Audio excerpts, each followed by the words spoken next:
And he says, it's only when I paint that the poison stops. Maybe it's only when I sing that the monster isn't looming in front of me. I don't know. You get rid of some kind of inner madness, perhaps, in a way. Is that what you're kind of suggesting?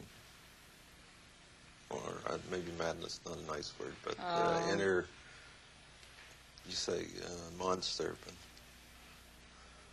yes, I might very well be mad if I didn't have that, that place to channel all that energy.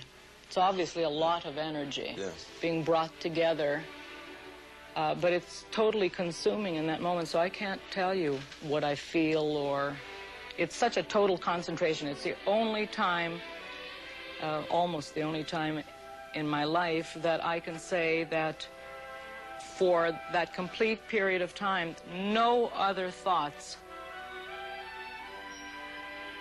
enter my mind. I'm not worried about anything.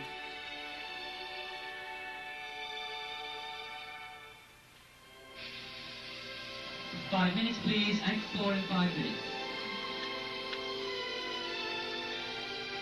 The only time I really and truly look in the mirror is when I'm sitting there very coldly, very professionally putting on my makeup before a performance. So other than that, I sort of cringe when I'm passing a mirror and I've caught sight of myself. Maybe it's because I have become so many people, and I've...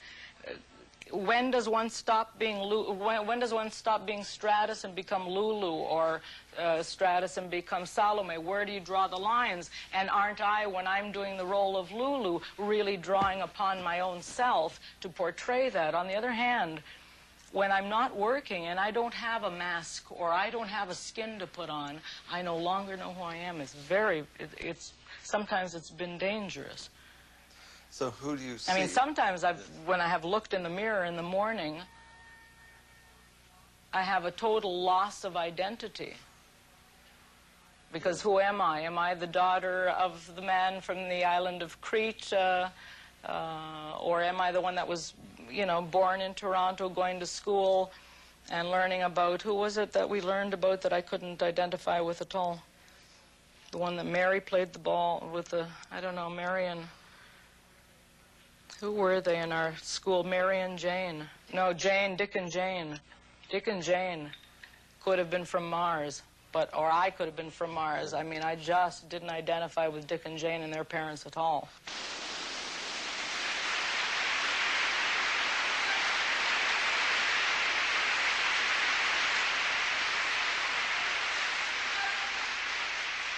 I noticed you got a few clown figures around the room. Do you link yourself with the clown somehow? Well, I couldn't resist him. Actually, Tony Harrison bought me that one. We thought he suited us. He's ugly. We figured no one else would want him, but that he certainly would suit the both of us. And how about the marionette figures in the trees? This was given to me. It was made by the supers in Lulu at the Netherlands Opera. And it's supposed to be Lulu in her Pierrot, in her clown's outfit. And this is from a fan in Germany. And there's one in the cage in the other room. The one in the cage is there. Someone bought me that. There's a lot of very personal reasons. One of the reasons being that he felt I was a prisoner of my work. Oh. And of my music, and that I would never be able to escape it. As a matter of fact, when he presented it to me, he had the door slightly opened.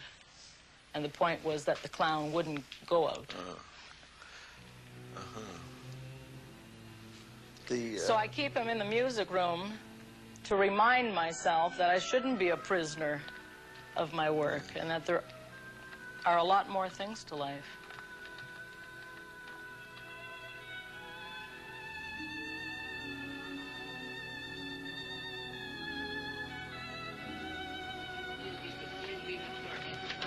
Thank you so much.